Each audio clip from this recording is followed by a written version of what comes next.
सर्वांना श्री स्वामी समर्थ मैत्रिणींनो. तर आज आहे रविवार आणि रविवारी सुरू होतोय अखंड नामजप यज्ञ सप्ताह प्रारंभ, म्हणजेच गुरुचरित्राला प्रारंभ होतोय.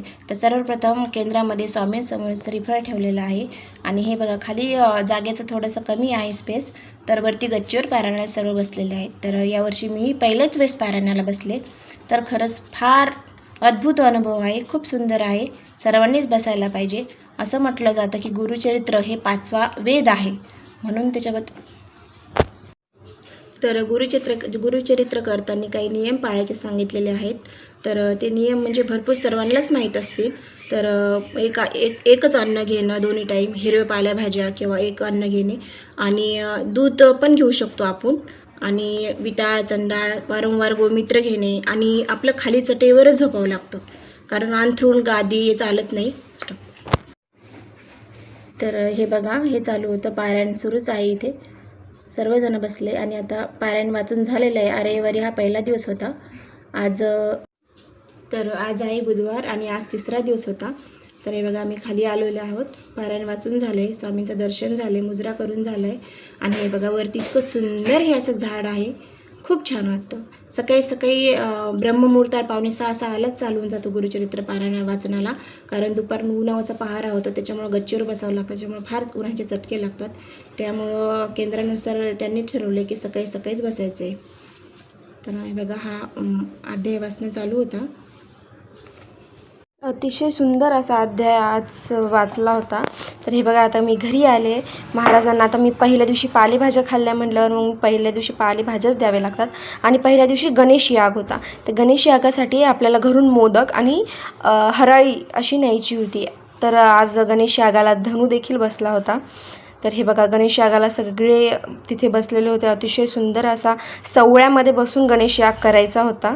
तर आज पाणी देखील आलं होतं. तर आज म्हणलं की देवाचे भांडे देखील चकचकीत करून घ्यावे. तर हे बघा, हे माझा पाण्याचा टीप आहे घरातला. तर हा पण असा चकचकीत करून घेतला. थोड्याशा भया पावडरमध्ये हे भांडे असे चकचकीत कसे करायचे तर हे आपण बघूयात. पाणी आलं आहे बघा, पाणी एकीकडे भरणं चालू आहे, एकीकडे भांडे घासणं चालू आहे. हे सगळं स्वच्छ करणं देखील चालू आहे. हे सगळं स्वच्छ, हे भांडं माहिती का स्वच्छ करण्यासाठी खूप अवघड जातं, पण ती कसं सोप्या पद्धतीने स्वच्छ करायचं हे आपण बघूया. थोडंसं पाणी घ्यायचं आणि भैया पावडर एक मिळते बघा, कुठे पण मार्केटमध्ये इझिली अवेलेबल मिळून जाईल तुम्हाला. तर थोड्याशा भैया पावडरमध्ये मी हे बघा, हे थोडीशीच भैया पावडर घेतली आणि थोड्याशा भैया पावडरमध्ये हे सगळं भांडं लखलखीत चक्क करायचं. ते कसं, तर त्याला थोडंसं पाण्यामध्ये त्याला रेस्टने ठेवायचं, भैया पावडर आणि पाणी लावून त्याला थोडंसं साईडला ठेवायचं आणि तोपर्यंत बाकीचे दुसरे भांडे देखील घासून घ्यायचे. तर तोपर्यंत त्याला एक छान असं प्रकाश.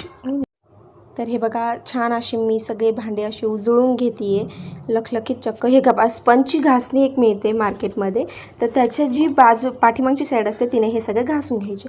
तर आता नंतर लगेच कोरड्या कपड्याने पुसून घ्यायचे, नाही तर पाण्याचे जर थेंब त्याच्यावर राहिले तर परत डाग पडला म्हणजे पडलाच. तर हे बघा, किती स्वच्छ आणि चकचकीत लख्ख असं उजळलं आहे आपलं पाण्याचं जलपात्र जे आपण देवावर टाकतो ते.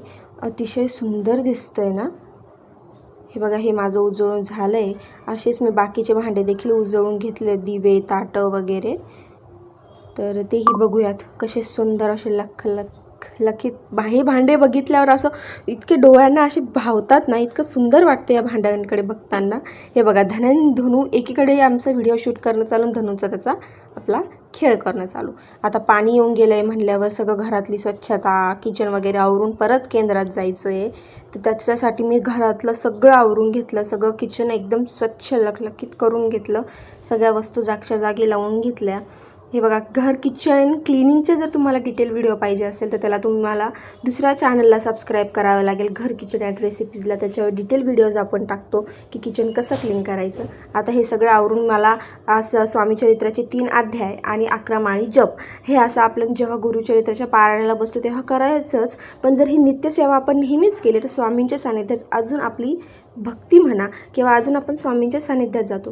तर आता हे बघा, हे आम्ही केंद्रामध्ये आलो आहे. केंद्राच्या बाजूलाच एक विठ्ठल रुक्मिणीचं अतिशय सुंदर असं मंदिर आहे. ते ह्या मूर्ती बघा, किती सुंदर मूर्ती आहेत ना. अतिशय सुंदर असं मंदिर आहे. इथे देखील संध्याकाळची पूजा अशी झाली आहे.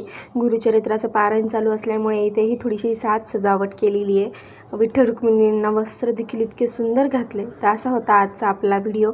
आवडला असेल तर नक्कीच लाईक, शेअर, सबस्क्राईब करायला विसरू नका. Thanks for watching.